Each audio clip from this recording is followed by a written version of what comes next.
Assalamualaikum warahmatullahi wabarakatuh. Perkenalkan, nama saya Rangga Rantis. Saya dari Prodi Manajemen Dakwah dengan NIM 0104232122.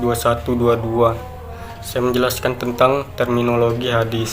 Hadis bagi ulama, ahli hadis adalah secara terminologis adalah ucapan, perbuatan, pengakuan dan keadaan Nabi SAW secara berarti komunikasi, cerita, percakapan baik dalam konteks agama maupun duniawi atau dalam bentuk konteks sejarah atau peristiwa dan kejadian aktual.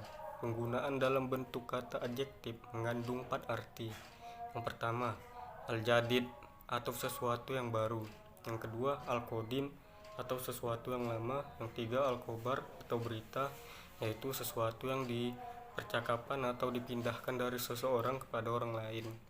Yang keempat, al-qorib, sesuatu yang dekat. 2. Sunnah. Menurut kalangan ulama ushul, sunnah adalah sesuatu yang disandarkan kepada Nabi SAW selain Al-Quran, baik berupa perkataan maupun perbuatan Nabi SAW maupun takrir yang pantas menjadi dalil hukum syari. Sedangkan menurut fuqaha, sunnah adalah hal-hal yang berasal dari Nabi SAW, tetapi hal itu tidak fardu dan tidak wajib. Pengertian khobar menurut bahasa dan istilah.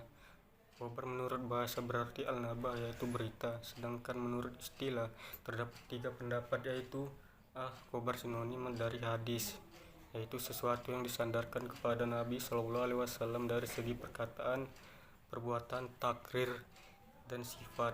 B. Khobar berbeda dengan hadis. Hadis adalah sesuatu yang berasal dari Nabi, sedangkan khobar adalah berita yang datang dari selain Nabi atas dasar dengan muhaditsin, sedangkan mereka yang berkecimpung dalam kegiatan sejarah dan sejenisnya disebut akhbari. C. Khobar lebih umum dari hadis. Hadis adalah sesuatu yang berasal dari Nabi, sedangkan khobar adalah sesuatu yang datang dari Nabi atau dari selain Nabi atau orang lain. Pendapat ini maka seseorang ahli al-hadis atau ahli al-sunnah. Khobar menurut tinjauan. Sedangkan menurut tinjauan, istilah sebagaimana dikemukakan oleh Ibnu Hajar al-Asqalani, khobar adalah hadis-hadis yang termasuk marfu, mauquf, dan maqtu.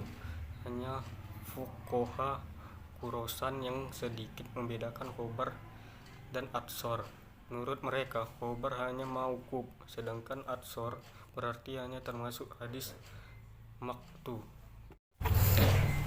Atsar secara etimologi berarti bakiyat al-syai, yaitu sisa atau peninggalan sesuatu. Sedangkan pengertiannya secara terminologi ada 2 pendapat, yaitu atsar adalah sinonim dari hadis, yaitu segala sesuatu yang berasal dari Nabi SAW.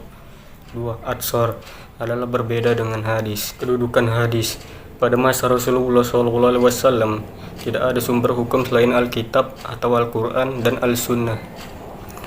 Di dalam Allah Ta'ala terdapat pokok-pokok yang bersifat bagi hukum syariat tanpa pemaparan rincian keseluruhannya dan pencabangannya, kecuali yang sejalan dengan pokok-pokok yang bersifat umum itu, yang tidak pernah berubah oleh bergulirnya waktu dan tidak berkembang lantaran keragamaan manusia dan lingkungan dan tradisi masing-masing.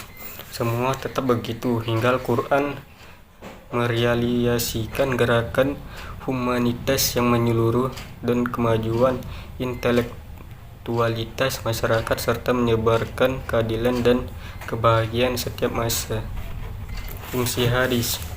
Yang pertama, bayan at-takrir. Bayan at-takrir disebut juga dengan bayat at-takkid dan bayat at-isbat. Dalam hal ini, hadis berfungsi untuk menetapkan dan memperkuat apa yang telah diterapkan dalam Al-Quran. 2. Bayan at-tafsir. Fungsi hadis sebagai bayan at-tafsir yaitu memberikan rincian dan tafsiran terhadap ayat-ayat Al-Quran masih mujmal atau samar atau tidak dapat diketahui, memberikan persyaratan ayat-ayat yang masih mutlak dan memberikan penentuan khusus ayat-ayat yang masih umum. 3. Bayan at-tashri.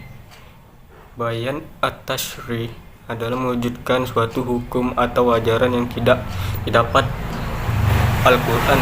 Fungsi ini disebut juga dengan bayan ja'id ala al-kitab al-karim. 4. Bayan an-nasakh. Secara bahasa, an-nasakh memiliki arti yang beragam, di antara al-ibtal atau membatalkan, al-ijalah atau menghilangkan, at-tahwil atau memindahkan, at-taghyir atau mengubah. Sekian dari hasil presentasi saya. Mohon maaf bila ada kesalahan kata. Saya tutup dengan wabillahi taufiq wal hidayah. Wassalamualaikum warahmatullahi wabarakatuh.